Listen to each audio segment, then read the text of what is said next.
liars and idiots, but I'm going to do so, I think.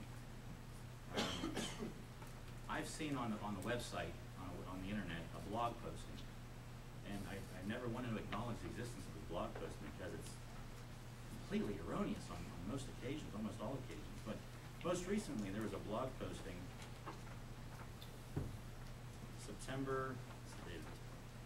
Tuesday, September 13th.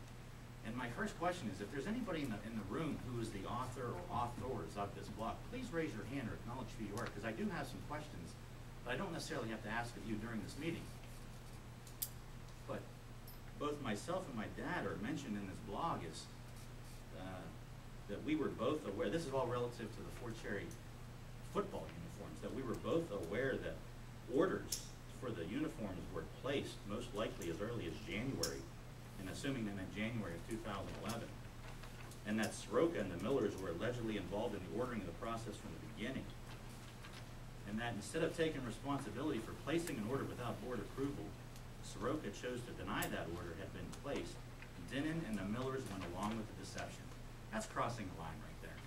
Is there anybody here? I'd really like to talk to you about your sourcing for this blog, because it's garbage, and I hope it's none of our students, because this is horrible writing, and I hope we're not teaching this writing.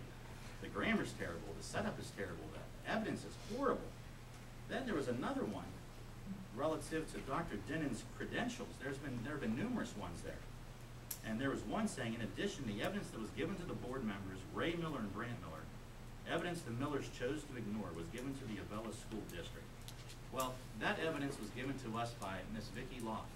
And Miss Vicki Loff, I know she's here tonight, received a letter back from this board's solicitor telling her that her evidence was completely wrong and her accusations were without merit, without foundation.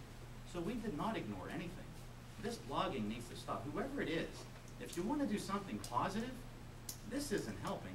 Do something positive and help the school district. This is ridiculous. I'm asking you to stop the false rumors, this rumor mongering. It's awful. That's all for my board report.